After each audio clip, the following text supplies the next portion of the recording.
In-depth journalism in the Memphis community, the Daily Memphian is of Memphis, not just in Memphis, and seeks to tell the stories of this city. TheDailyMemphian.com. Truth in place.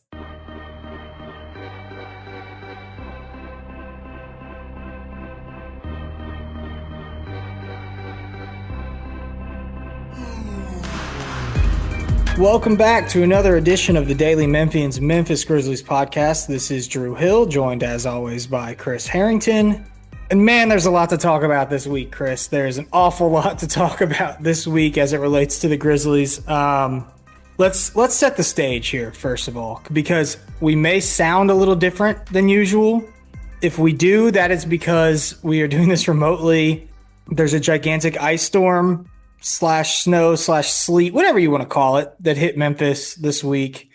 We had a game postponed on Sunday. We could talk about that a little bit. We had a game played last night between the Grizzlies and the Rockets. I got the heck out of Dodge. I left Memphis right before the storm hit because, full disclosure, my wife was sick and I have a 2-month at home and I didn't want to be in a position where the baby is sick and I can't go anywhere to get the baby help. So I decided late last week to get the heck out of Dodge. And I worked remotely through the weekend and I will be back in Memphis shortly. So if we sound a little different, that is why. You are no stranger to snow and ice, so I imagine you're good to go with all this stuff. I'm not good to go because the city is not good to go, and that's the problem. I mean, my not to derail the pod, but my snarky one-liner would be like, couldn't the National Guard bring some plows to town? like, could we do that? You know? And so, like, honestly, and this is just it's a byproduct of it being normal, and you get used to what's normal and where you live, but like 10 inches of snow and negative 10 degrees is far less disruptive in Minnesota than, you know, this like 5 inches of whatever and 25 degrees has been in Memphis, just because there's no shoveling, there's no plowing, it's like you're just on your own out there, you know. Thankfully, it was not a freezing rain situation, so you didn't have, you know, the ice over trees and the power outages at a massive scale and any of that. So it's really just been a thing that's made moving around more difficult. But because it stayed cold, like, it hasn't melted quickly like it often does. So it's still just hard to get around here, you know, much harder to get around here than it is, you know, in lots of places where it's more common. Well, I'm going to hope that I do not go back to Memphis with a busted pipe in my house. That's the number one hope at this point. I'm holding on to that. But yeah, I did escape. I'm in Florida, which you would think would be nice. And it was for the first 2 days, and now it's just cold. So there's really no benefit to being down here other than, you know, not being in a horrible position with a baby. I will just continue working from down here. That's the plan. I did get in my car and make it about 75% of the way to FedEx Forum for the Sunday matinee Grizzlies Nuggets game. I was driving by my old friend India Palace on Poplar Avenue when the text alert came that they'd canceled the game. So thanks for the timing on that. Could have gotten that a little bit earlier, I think. Yeah, let's talk about that. We have so much to talk about. And I know because I got an email and a Twitter message about the pod being very short last week. Our apologies for that. And I feel like I didn't say very much on that podcast because we had a little bit of a issue where we had to cut it short, a personal issue with our producer. So apologies for that. We'll make up for it this week with a longer pod where we can sort of flush out the ideas a little bit more. But everything is good. I've been told with that. So all is okay. But let's start with what you just mentioned, the fact that the game got postponed. There's a lot of factors that go into that. The travel was very difficult at that point in time. I hope it's a little better now in Memphis. Haven't been out on the roads. But it's my understanding that it just logistically became too much of a challenge, and there's a reason that it was the game was postponed so late. I think that there was perhaps travel problems with some Well, of the important parties in being able to yeah. get the game. One thing just for people to know, that's not a Grizzlies organizational call alone. That's an NBA call that they make in consultation. So the Grizzlies alone don't make that decision. That's something that's an NBA level thing that Right. has to happen. And I'm not going to report anything here, but I'm just going to point out that there's a lot of different factors that have to be in play with an NBA game, whether that be the team buses being able to get there, the emergency personnel being able to get there, the game staff being able to get there. There's so many moving pieces that you don't think about. Right. And it just takes one thing to go wrong for it to be a real problem. And so, It's not really about fans primarily because no. if they have to, like, they'll play a game in an empty arena to get it because they to get the game played and get the schedule They've moving. done that. But They did yes, that in 2021 against the right. So, Thunder. yeah. So to your point, it's all the different pieces that have to be in place in order to even play the game is the Right. issue. And it just takes one or two of those things for that to cause a postponement. And while I won't report on the exact happenings, I do. My understanding is that some of those pieces were not, you know, in place for the Grizzlies. So they were for the Grizzlies, the Nuggets, everybody in the NBA. So they were just not able to play the game. We will wait and see when that is rescheduled for. If you had tickets to that game, they will be valid for whenever the makeup date is. And, you can go to the Grizzlies website and try to figure out the next steps for that. If you did have tickets to that game and you are trying to figure out what comes next, my apologies to those. I'm sorry to those people that were planning on going or traveled for it and it just didn't work out because of weather. The other piece of news was that there was a report from Pablo Torre, actually from Hunter Brook, which is a hedge fund. They do reporting where they short the stock of certain companies in advance of investigative work that they have done. And Pablo Torre often has, I'm forgetting his last name, but Sam is the first Koppelman. name. Sam Koppelman, thank you.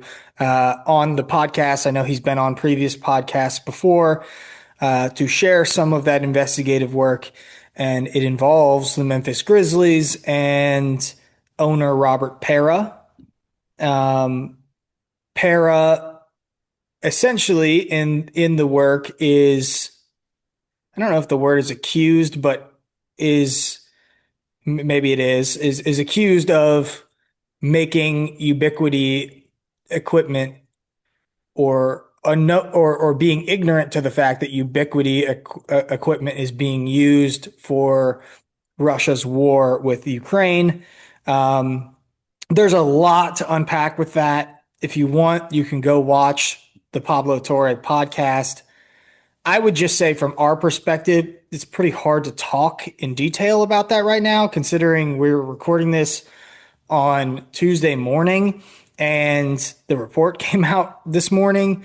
And so both of us have just watched the podcast, just read through Hunter Brook's website with everything.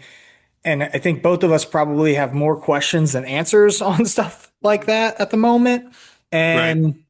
so it's going to be hard for us to give like 30 minutes of detailed answers on something that we both just learned about. So anything more from you there to add? I don't know really where to begin. I don't want to just rehash their podcast. Yeah, no, I mean this all popped up this morning as we're recording, so we've both watched this 45-minute podcast. I took some notes from it. It raised a lot of questions for me, but I think good questions that are worth exploring by someone, whether it's the NBA or a media enterprise or whatever. I don't have answers to those questions right now, and I'm not really in a place where I want to pontificate about the potential answers to those questions on a podcast. Those questions are not just about ubiquity. Those are questions about broader issues that it connects to, and also questions about the report itself, which is not from the New York Times. It's from an organization that actually has a financial interest in the failure of ubiquity, which I know that's the way of the world, but I scratch my head about that a little bit. So there's a lot there, and it's something that we'll be watching going forward. But this morning we're just not in a place to be able to get into it. Okay, onward. Let's talk Ja Morant again, because you can't talk the Grizzlies without talking Ja Morant. The trade deadline is approaching. I believe we're just a little bit more than a week away from the NBA trade deadline. We talked about Ja last week, and you did a great job of sort of laying out the situation and why the Grizzlies and Ja are at this point and what we think may happen moving forward. But since then, I've had some time to think about it, to write about it, and essentially what I wrote, and I'll just share here, and then I'll let you give your thoughts, Chris. Is I likened it to a maze, like a corn maze you would walk through in the fall, basically, where it feels like from the beginning of this, we've tried. And I'm not saying we, but the internet, generally speaking, and news and people that aggregate online, which is extremely frustrating. And it's already happened to you, where they're aggregating fan tweets, as you mentioned last week. Like, everybody's just trying to cling to any information we can possibly get on the Ja stuff. And for me, it's almost like every single twist and turn, we try to make it a grandiose thing, or we try to make it relevant. And I'm not necessarily sure that it is, to be honest with you. And so it's like we try to take all these twists and turns. Ja bought a house in Miami. That has to mean something, right? No, not really. It's a dead end. Well, Giannis and the Bucks are at odds. They have to be desperate to try to make a trade for Ja, right? Because they're trying to keep Giannis in town. Not so fast, not necessarily.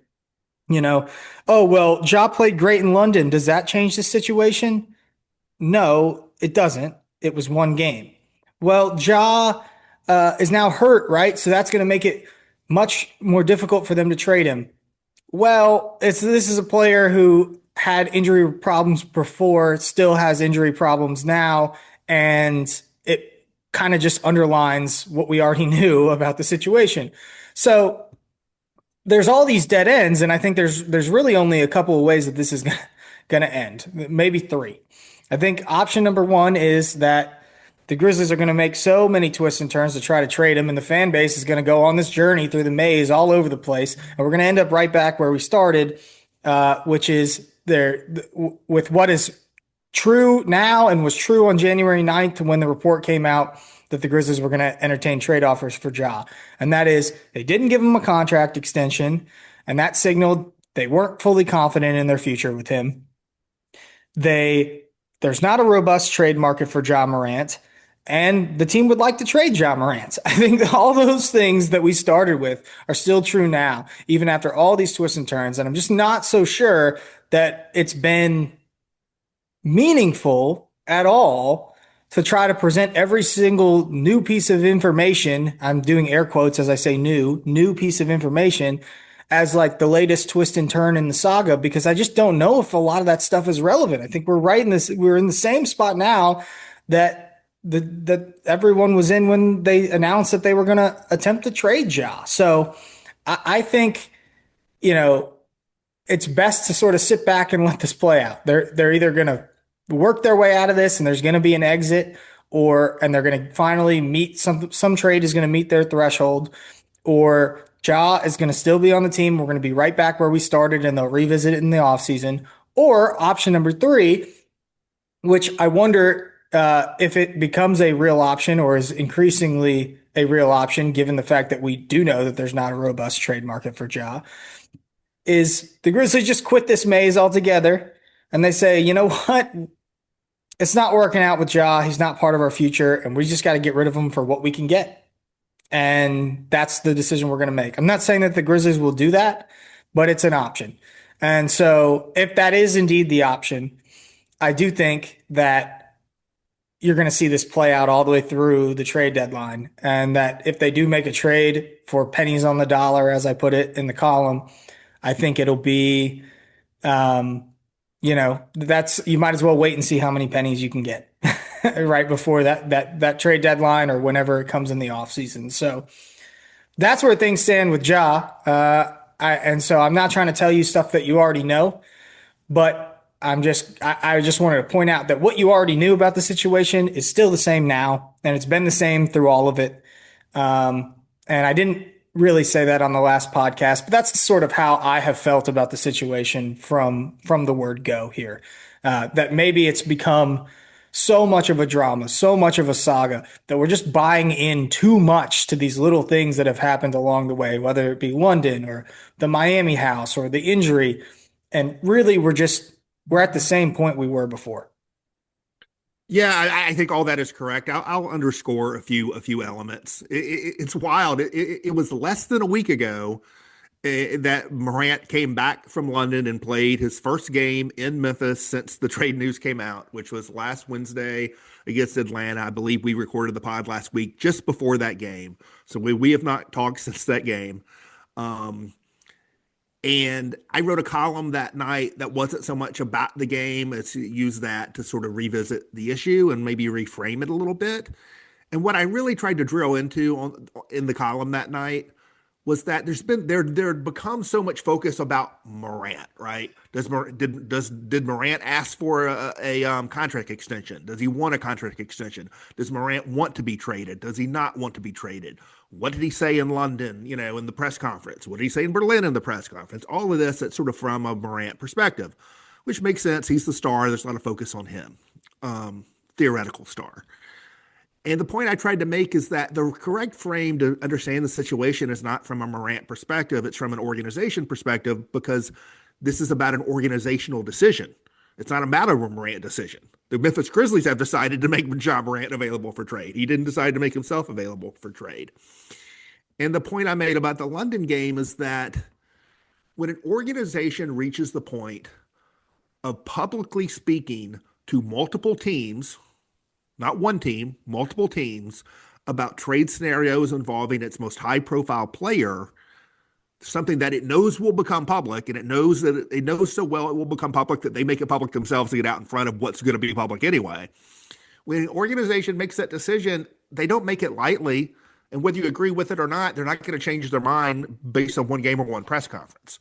And so, the only thing that's changed is that Morant got another injury that will carry a real injury, by the way, that will carry him through the trade deadline. And the question is, how much does that change the ability to trade Morant? I don't think anything has changed in terms of the team's interest in trading Morant. It's not a long-term injury. And so the question, this whole thing started with three questions. And the first question is, are the Grizzlies interested in trading Ja Morant and moving on? And the answer to that is yes. And then the next two questions are, what offers are they going to get, and what level of offer are they willing to accept? And there's speculation on those fronts, but we don't know the answers to those questions. And I'll agree with the point that you just made, that I think the way the circumstances line up, it seems highly likely to me that this will go up to the deadline day. Because if the offers right now are not great, and we don't know that they're not great, but I think everyone surmises that they're not. If the offers are not great, and he's not playing basketball anyway, there's no pressure to do anything until you get to the deadline, and the deadline itself creates the pressure. So it seems to me highly likely they'll go up to the deadline day and see if the offers shift in their favor. And at some point, when the clock's ticking, you got to make a decision. Do you take what's available to you, or do you say, you know what, we'll revisit this in the summer? And I think that's where it is. But the key part of this is that the organization has decided, and not to speak for them, and this is educated guesswork. I think they've decided we've been chasing our tail for going on 3 years now, and we're just sort of, chasing your tail, spinning your wheels, treading water, whatever metaphor you want to use, that this is just not working out, and we got to move forward, because we can't just keep doing this indefinitely, being hooked to this star who doesn't only plays half the games, and his mood is unreliable, and his performance is unreliable. And when it's great, but most of the time it's not, and it's just sort of a trap that we're in, and we got to get out of it. I just think that they reached that decision, and that's where they're at. To what extent do you think the Giannis stuff is Giannis obviously and Milwaukee are seem to be at odds publicly. That's putting it lightly. At what point or not at what point? To what extent do you Yeah. believe that that may be holding things up? It's an interesting question because the Giannis thing is so big that you would assume that it ripples out throughout a lot of stuff throughout the league.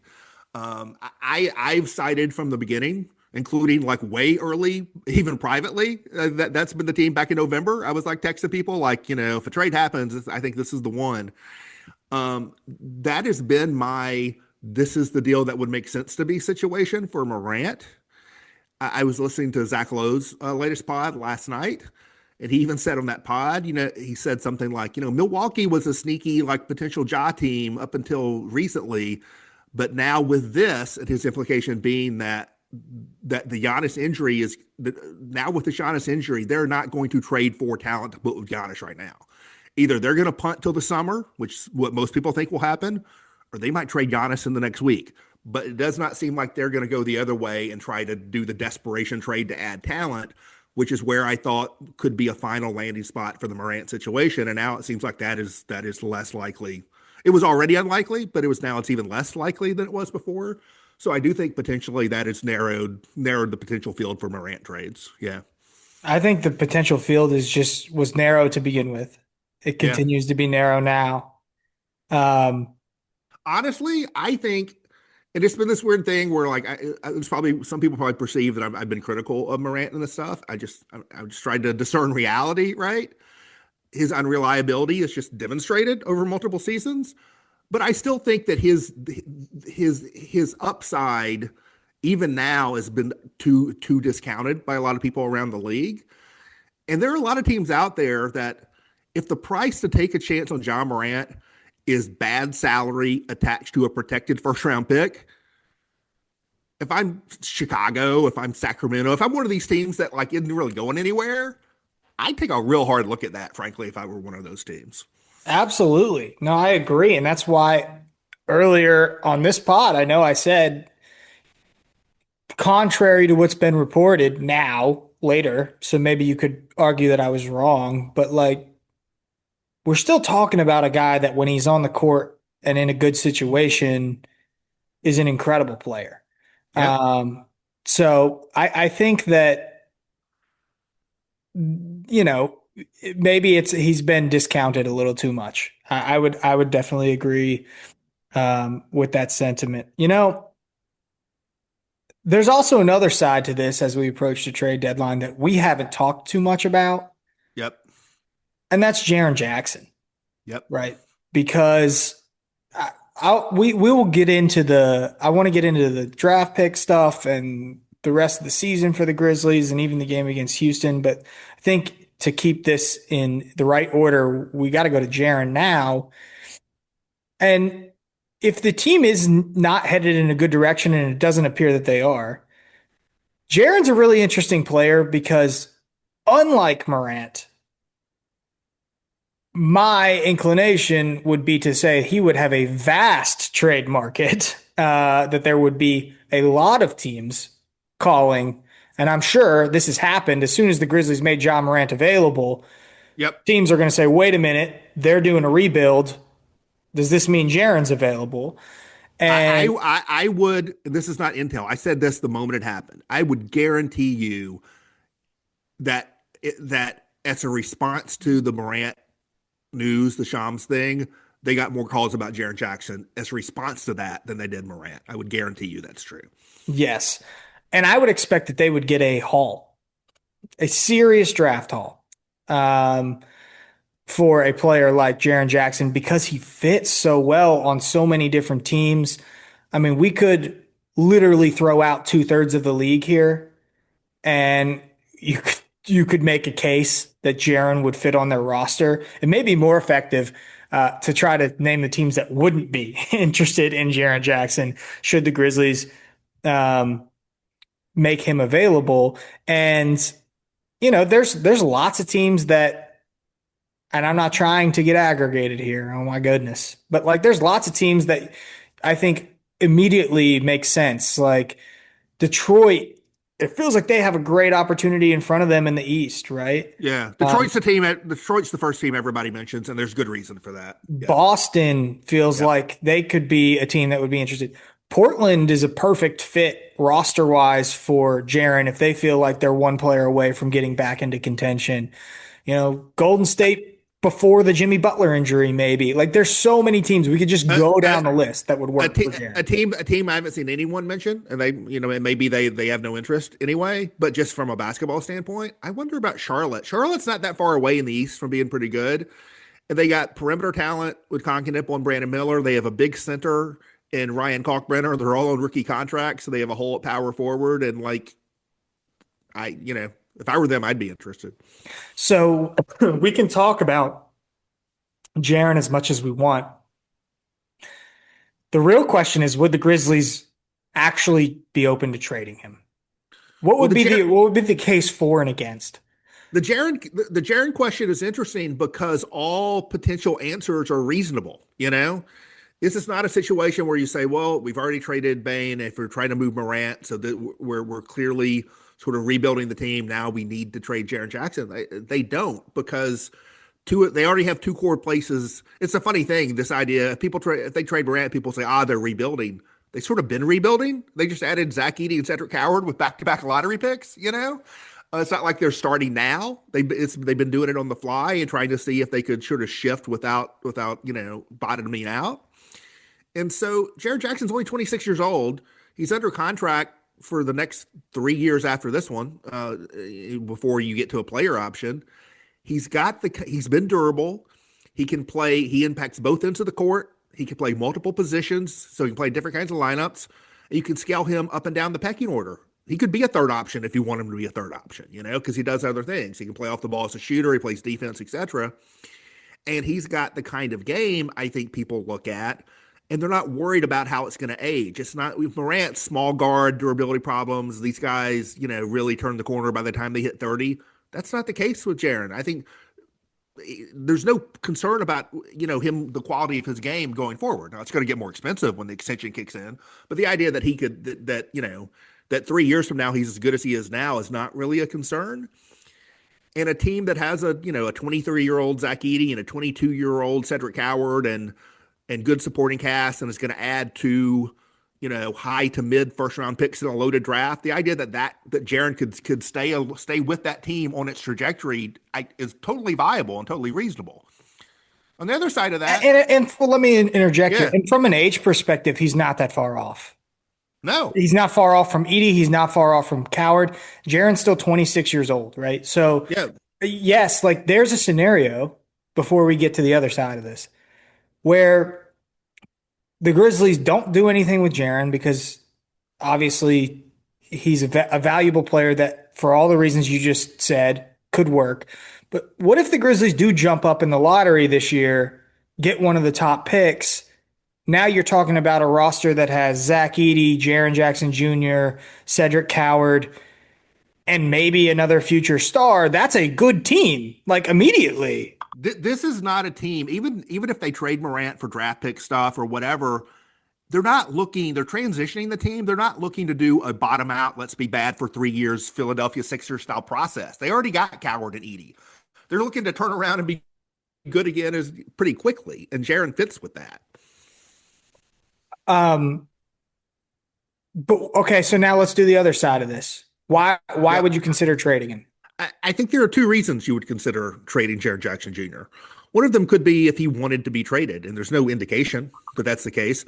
But if he did, I think the team would work with him to accommodate him. I think the relationship is very strong there. The other reason would be if the return is such, as in the Desmond Bane trade, where you just think it's a massive return that can immediately and significantly impact, reshaping the team in a productive way, like the Bane trade did. You got 2 picks, you turned into Cedric Howard, you still got 2 more to come. That was a massive return. And so I have got no indication, I don't think you have either, that they are looking to trade Jaren Jackson. but I think people are calling them, and I assume just basically based on just basic reason that given where they're at as a franchise, that when people are calling, they're not slamming the phone down. They're saying, okay, like talk to us. We'll listen. Sam Vecini on his Game Theory podcast, which is a great listen. Really is one of my favorites. Yes, Very good on the NBA and the draft, both. yes. He talked through different Jaren pathways, and I think he talked. This was about 3 or 4 days ago that they released the podcast. The different scenarios of like Jaren in, Jaren out in terms of rebuild, and I think by the end of it, he had talked himself into Jaren in. And one of the teams that came up and was mentioned was like, if you do try to attempt a rebuild and you get rid of all of your good talent, you may end up like the Jazz. The Grizzlies have drafted better than the Jazz, but I think that is a good cautionary tale. That was a good example of a Jazz team that gave up Rudy Gobert and Donovan Mitchell and then found themselves in the abyss for quite a long time. So there's danger to it.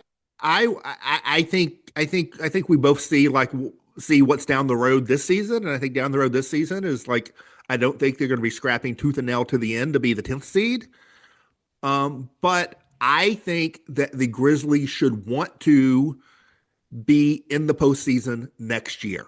I think you already have Coward, you have Edey, you're going to have these 2 picks in this good draft. I mean, they won't all be back, but like you got this whole menu of good like supporting talent. You got Cam Spencer and Jalen Wells and Gigi Jackson and Santi Aldama, and like a lot of these guys will be back.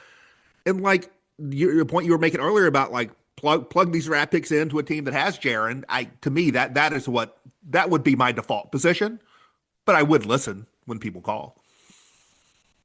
Yeah, and like I said, I just think that the return on Jaren would be crazy, given how many teams could add a player like him and immediately feel like they're that much more competitive. And so I think it'll be a really fascinating and interesting thing to watch as we trend towards the trade deadline. But also, like, I wouldn't, and we don't think that the Grizzlies are, but I wouldn't feel rushed at all to feel like you've got to just go full restart and like make a trade for him because, like I said, you don't know what's going to happen in the draft lottery right now. It's also part of like it's a little bit part of the jaw conversation too, because I would understand why a team like, for example, I'm not saying that this is the case, but like, for example, a team like Miami would say, you know what, we don't really want to give up a first round pick, even if it's protected at the top, because we don't know exactly where that pick is going to be right now. And this is clearly a very good draft that everybody feels very strongly about. And like, if we get past the trade lottery, let's say Miami does end up missing the playoffs and they're in the lottery, they probably don't want to give up a pick that could end up higher, Well, like to your point, there's that. There's the people, we don't know where the picks are going to fall in a draft that people are very focused on, which may make some people reluctant to trade now. The other thing, which we talked about earlier, is the Giannis situation. If the Giannis doesn't get traded at the deadline and then he gets traded this summer, well, that means one team will have Giannis and a bunch of other teams won't. And now they're going to be looking for other stuff to do. And so in some ways, it might be a better trade market for either of these guys in the summer, and so I don't think there is pressure on the group. There's not pressure on the Grizzlies to do Jaren Jackson at all, period. But there's not really pressure on them to do something at the deadline, if they don't, they could wait in both situations. And so that's what's interesting about it. The other thing is that there's a whole other roster, which I don't know we could spend too much time talking about, but there's been so much focus on Ja and now some bubbling up questions about Jaren that people have. It's possible they don't trade either of those dudes and they trade other people on the roster, right? I mean, there's so much focus on the stars. Like, are they going to sell high on Jock Landale? If they're not really focused on being a play-in team this season, and Jock Landale is an unrestricted free agent and he's playing well, could you trade him for a couple good second round picks? Would you do that if you don't think you're going to bring him back next season? There's all kinds of questions like that. Santi Aldama. Yeah. Pass, dribble, shoot big. Lots of teams have a need for that. Good bench scorer. Like that, there could be interest for Santi. Gigi Jackson, playing well right now, hasn't necessarily played out the way that the Grizzlies thought, after his rookie season, still very young, has promise. Could be teams Yeah. around the league interested in that. Do the Grizzlies feel super strongly about Gigi? I mean, you're right. Like we spent all this time talking about Ja, but everyone on the Grizzlies roster can be traded. So It's very possible we wake up on February 6th and after the deadline, and John Morant has not been traded, but the Grizzlies have made some trades. That's a very real scenario. um, let's move on. Let's talk a Yeah. little bit about the rest of the season and the upcoming draft. But first, let's take a break for a message from our sponsor. Want to make a big impact without getting lost in a big system? Join Youth Villages to be a force for families while becoming part of one. Help make positive changes on a national scale, one community at a time. It takes a family to transform lives. Start with yours. Apply now at youthvillages.org/careers. I also included in my column/notebook on the Morant stuff. The idea that maybe the Grizzlies could end up with 2 lottery picks is becoming, I think, Yeah. increasingly more likely by the day. You have an Orlando team that has one of the more difficult schedules remaining in the East and is currently, did they play last night? I don't know. They, But as of they, yesterday they, morning, they lost against Cleveland last night. So I'm trying to pull the standings so up. they're I think 23 and 22 now. they dropped a spot. They are technically a lottery pick now. I think if you go to Tankathon, it's like the 14th pick, the last pick in the lottery if the season ended today. The teams that they're chasing, Miami and Philadelphia in particular, have some of the easiest schedules remaining in the NBA the rest of the way. So, Maybe that changed. Maybe that changed. Maybe there was a late night game that changed that. It's got them eighth in the East right now. so it is not a sure thing that Orlando will be in the playoffs this year, despite high expectations, including from me. I thought they would be very good. Have not been as good as I thought they would be. Yeah, So it's not a that sure is thing. It's not a sure thing. Still, even though they've vastly exceeded expectations, it's not a sure thing. Phoenix is going to be in the playoffs either. right. And Phoenix actually has the fifth most difficult schedule in the NBA the rest of the way. And so you factor in, so just to recap the swap scenario, it looks less likely by the day that Washington is going to be outside of the top eight. They have the worst Right. record in the league. Or that they would be switching picks with the Phoenix Suns. I mean, the only way that happens is if Phoenix makes some sort of massive leap and miss the playoffs. And so the Grizzlies, more than likely, you can't say for certain, but more than likely, are going to have their own pick, and then the better of Phoenix and Orlando. Right. And we've mentioned it. It feels like the Grizzlies may struggle to the finish here. They also, by the way, have the Pacers. There's some swaps here too, but more than likely the Pacers second round pick, which is right now I think 32nd. 32nd pick in this draft is a valued pick. Yes. So there may be a cap to how far the Grizzlies can fall. They're still 3.5 games ahead of a lot of the teams behind them, but it's worth Yep. noting like the Clippers aren't going to tank because they don't have their pick because OKC has it. The Pelicans have no reason to tank. Like maybe we get a Pelicans run during March. I thought about that. I wonder if the Pelicans start to float up a little bit. They're pretty far back. They're actually last in the West right now, but they've won 2 in a row. I mean, they beat the Grizzlies and they went out and I think they beat San Antonio the next game. And when they have that game against the Grizzlies, like their guys were basically healthy. DeJounte Murray wasn't, but he just hasn't been all season. When they have Zion and Trey Murphy and Herb Jones all on the floor, and I think they have a better coach now, frankly, and James Borrego since they made the coaching change. That is not a last place in the conference talent basis when you have those guys healthy. No, so maybe they float up a little bit, but it will be hard for the Grizzlies to fall behind some of these teams if indeed there is tank mode at the end of the year. Still, they're 10th from the bottom as of yesterday morning. I haven't checked this morning since the loss last night to Houston. There's a big difference lottery wise, between 10th and 7th, it's like 13% to jump into the top four, up to 30 something percent to jump into the top four. So I know tanking is a sensitive subject, but I don't think it does the Grizzlies all that much good to win a lot of basketball games to close the season, if we're just being honest about it. If this is, do you believe we've reached this point where the draft is so good and they're in this spot, they're so I, far behind 500, you just bottom out? I think two things happened at roughly the same time a couple weeks ago. One was the decision to try to trade John Morant, and the other, and to some degree, this has been a decision, the decision to exercise extreme caution on Zach Edey. I think they decided there's real concerns there. Anti Jerome. Anti Jerome, but I think you could throw a lot of this into that. The essentially elective surgery for Scottie Pippen, he was going to have to do it at some point. Let's go ahead and do it now and get it out of the way. Um, to me, but particularly the Morant decision and the Edey, the way they've handled Edey, which I think has been about what's the best thing long term for his career. Those two things together have suggested to me that they've decided, our upside with this team with all the problems is, a play-in team. And that's not the higher end outcome we've been talking about.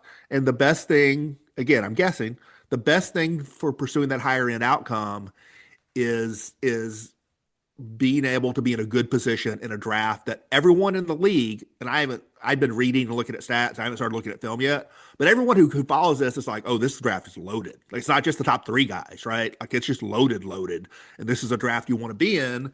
And they got 3 picks in the top 32. And like the idea of trying to make those picks better, or at least one of them better, I think, is something that they probably understand.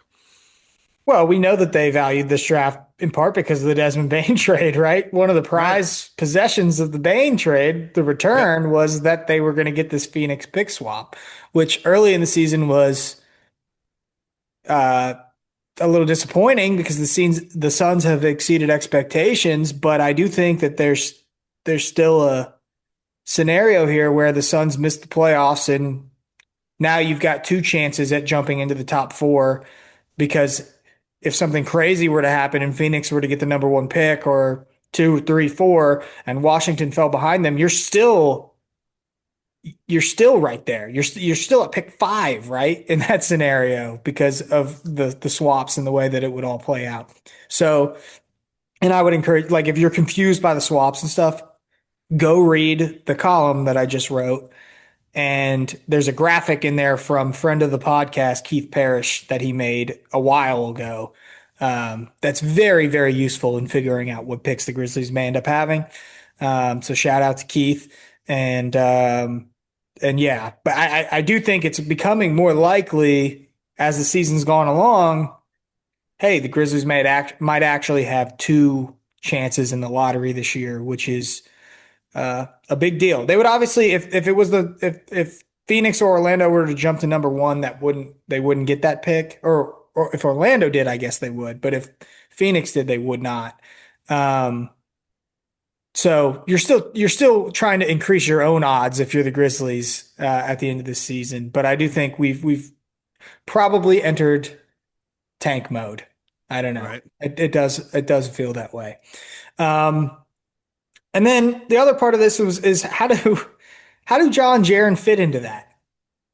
The team's been bad with them on the court this season. But they haven't been atrociously bad.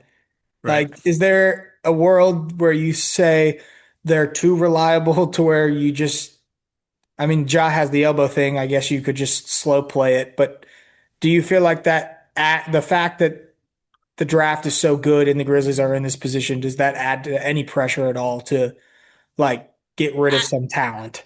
I think at some point with any team, whether you're strategic about it early on or you just find yourself there, unfortunately, at some point when teams are out of the postseason race, they start finding reasons to pull back the throttle on guys anyway. And I'm sure the Grizzlies, as with all these other teams, can find reasons to pull back the throttle on guys legitimately.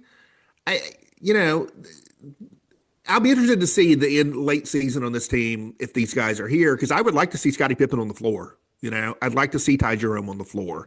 I'd like to see Zach Edey on the floor. I mean, part of setting up next season, yes, your lottery positioning is more important than anything else, but also like I don't know, like getting Scottie Pippen some reps to give him a springboard into next season when he could be an important player for you. Like I value that too, right?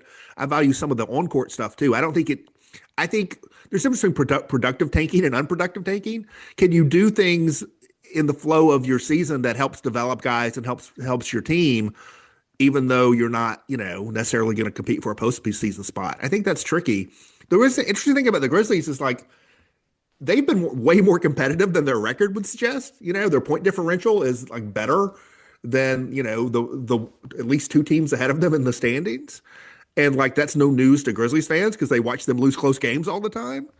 And at some point you want to start winning those close games.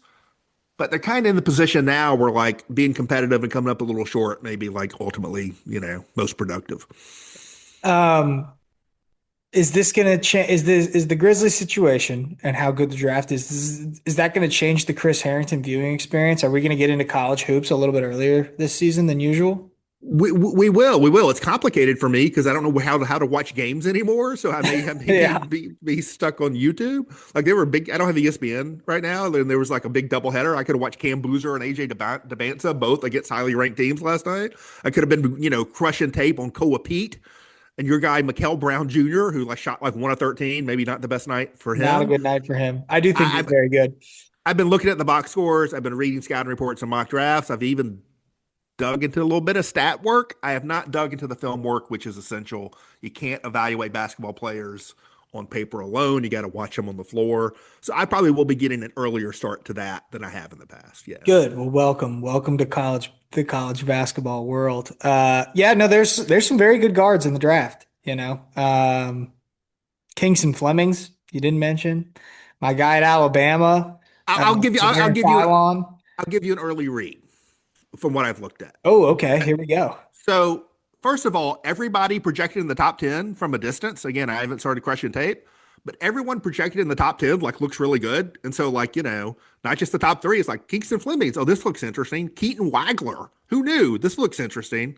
I'll give you one guy at each of the 3 position groups, guard, wing, big, who has piqued my interest outside the lottery, who I've looked at and said, I need to watch tape on this because this Holy looks cow, we're going outside the lottery already? Wow. Yeah. Okay. One guy at each, just based on stats, based on scouting report, where I say, is there something here? What's going on with this guy?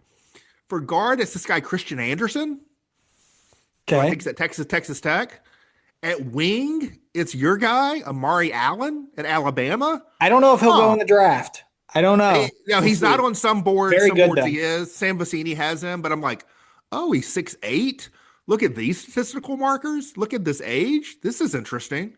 And then the front court, there's this guy, I think he's Iowa State, Joshua Jefferson. Like this dude's 6'9", 240, and he's passing like this. I want to see more of this guy. So yeah, I'm in these streets. Yeah, draft is going to be fun. The draft stuff is going to be fun.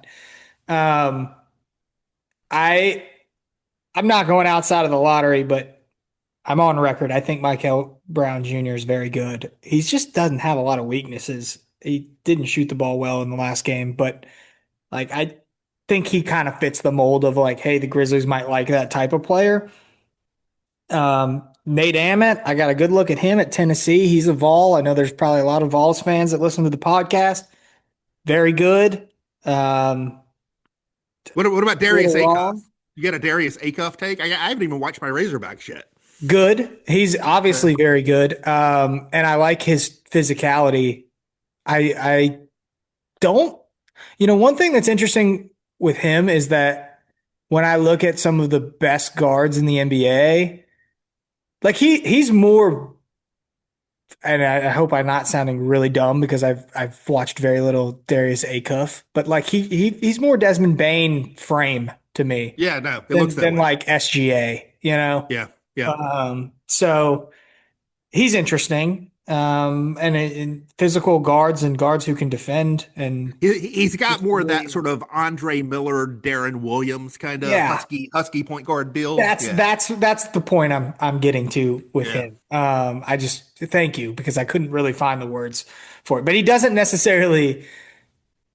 He's got more Anthony Edwards than he does SGA. Let's put it that way. Okay. So I'm not saying he'll be as good as either of those players. I'm just talking viewing experience there.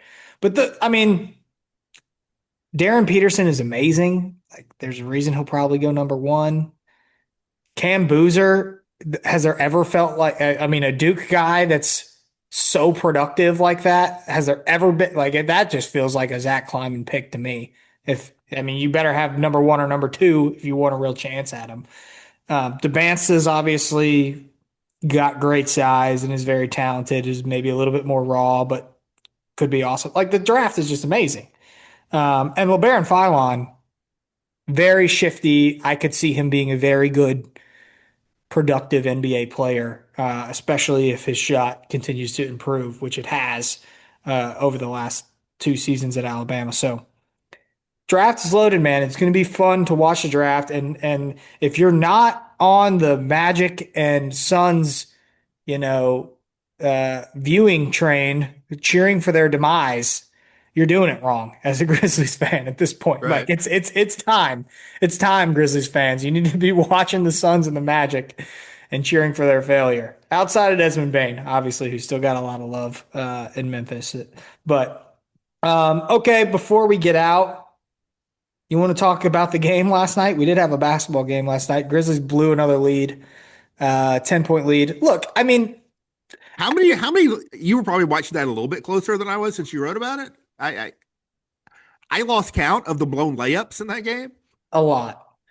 A lot of blown layups in that game. I mean, very low scoring game for the Yeah. NBA.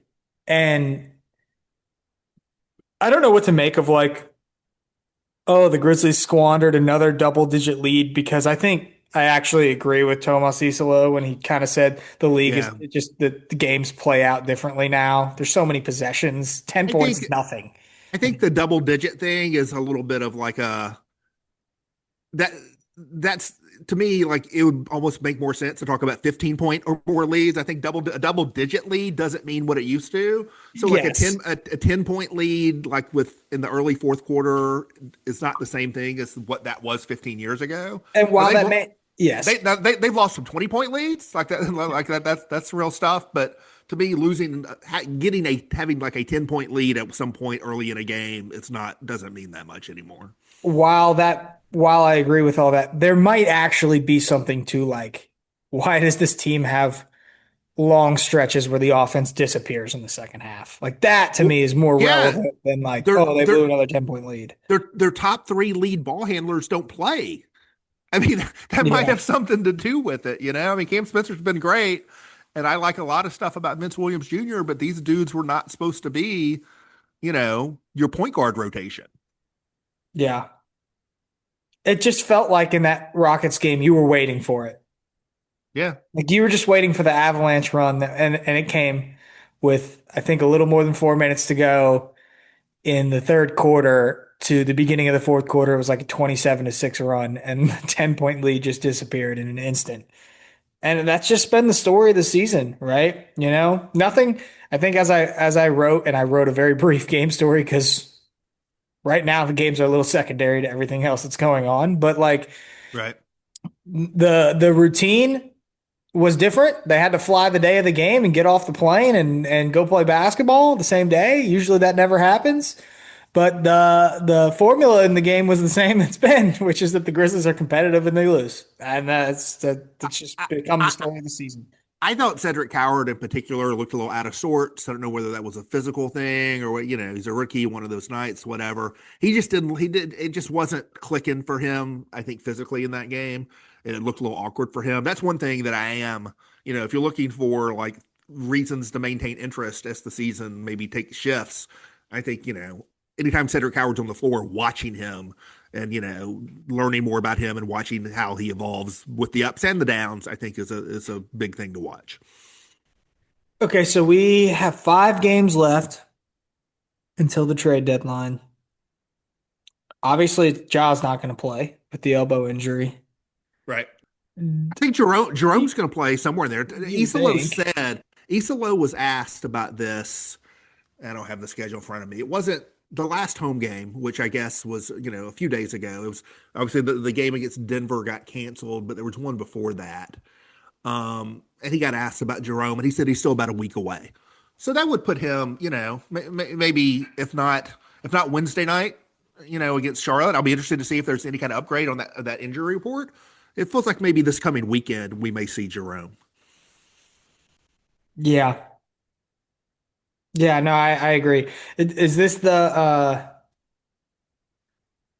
it's hard to call it like the closing of the era, the closing of the next gen era, but it could be. I mean, these could be. We don't know what's going to happen. Like this, Jaws obviously not going to play, but we don't know what's going to happen with Jaron. As we mentioned, it doesn't have to happen. There's no pressure on them to do it. But if it happened, like Yeah. this could be the end. This could be And the it, end of like a lot. And it doesn't really feel that way because so many of these guys on the floor are like new still. But like right. I don't know. What do we make of these 5 games? How are we supposed No, to it's celebrate and well, watch these 5 games? the Jaron thing, and again, there's no, we don't know what's going to happen with that. There's not a lot out there on that, but we know what the situation is that could lead to that. We've already talked about that earlier on the pod. But it's the kind of thing that, like, it would to some degree it would sneak up because I feel like we've all written 17 columns about the whole John Morant situation over the past month, and like that may be the dude they're getting more calls about. Yeah. Well, should be interesting. I imagine we probably won't pod before the deadline because that wouldn't make a ton of sense unless something No, happens. let's see. Let's not rule it out. Let's not rule it out. It's up in the air. Well, we owe the people a trade deadline podcast, so I'm targeting the middle of the next week, barring a deal. Which may happen. Okay, there's more to life than basketball. What else is going on, Chris? I know it's probably been a difficult week for you with everything that's going on at home, but have you had time to do anything for yourself? You watching any Yeah. movies, doing anything else? Yeah, I don't want to get into the other stuff on this pod. I did write a column about it, Go read that. as people listen to this, is probably up at the Daily Memphian site.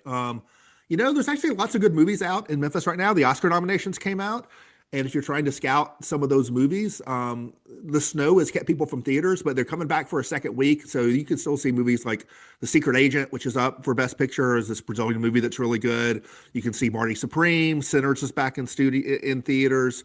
There's a movie that got 0 nominations that I think is fantastic, which I encourage people to see, called No Other Choice by Park Chan-wook, South Korean filmmaker. And so, Oscar nominations are out. There's lots of movies out there to catch up on. I thought the nominations were good, not to sidetrack too Yeah, much, I but was like, curious if what you made of those because I know nothing about this sort of thing. So right. who got snubbed? What's the deal with that?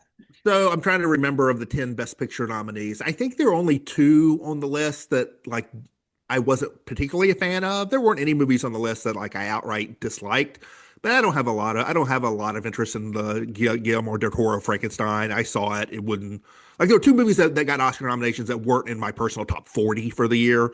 One of them was the Del Toro Frankenstein. The other was F1, which I think the racing scenes are well shot. I like some of the casting stuff. Shout out Carrie Condon.